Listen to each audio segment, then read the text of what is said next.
সারা বিশ্বের মুসলমান ভাইয়েরা, আমি সবাইকে বলছি যে আমি একজন মুসলমান, আমি আল্লাহকে ভালোবাসি, আল্লাহর রাসূল হযরত মুহাম্মদ সাল্লাল্লাহু আলাইহি ওয়াসাল্লাম প্রতি ঈমান আনছি, তাকে ভালোবাসি। বাংলাদেশের বাইরে যত মাওলানা, মুফতি, ইমাম যারা আছে, ইলম অর্জন যারা করছে, ইলম যারা শিক্ষা দেয়, তাদেরকে আমি খুব ভালোবাসি এই জন্যে যে তারা আল্লাহর কথা বলতেছে এবং আল্লাহর রাসূলের কথা বলতেছে, মানুষকে দিনের পথে আনতেছে, মানুষকে আলোর পথ দেখাইতেছে। তবে একটা কথা হইল কি, যে আমাদের বাংলাদেশ উলিয়াদের দেশ।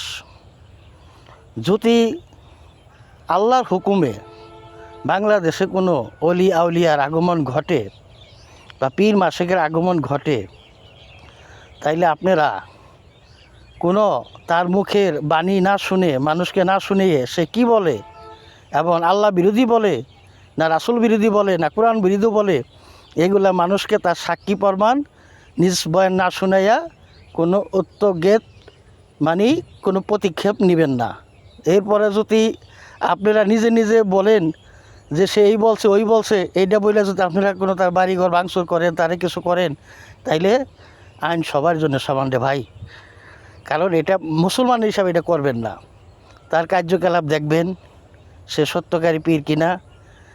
দেখেন, যদি একটা সত্যকারী পীর আল্লাহ প্রেরণ করে, একজন অলি আল্লাহর বন্ধু, নবী আল্লাহর বন্ধু, সত্যকারী যদি আউলিয়া প্রেরণ করেন, কিছু কিছু ভণ্ড এর মধ্যে আসতে পারে, কিন্তু ওই ভণ্ডদেরকে শাস্তি দিতে যে এমন যেন না হয় যেন আল্লাহ সত্যকারী পীর মাসিক আউলিয়াগণ যারা আছে তাদের সাথে আপনারা বেদবি করে ফেলাইলেন, তার সাথে আপনারা জঘন্য আচরণ করলেন, তাইলে এর বিপরীত কী হবে, আল্লাহ আপনাদেরকে কোনোদিন ক্ষমা করবে না।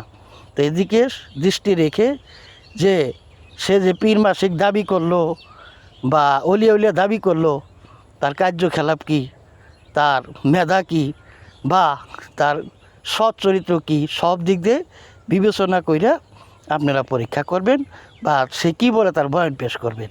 তাইলে জিনিসটা সুন্দর হবে, ভালো হবে, মানুষের কাছে কোনো কিছু ঘটনা জবাবদিহি করতে পারবেন।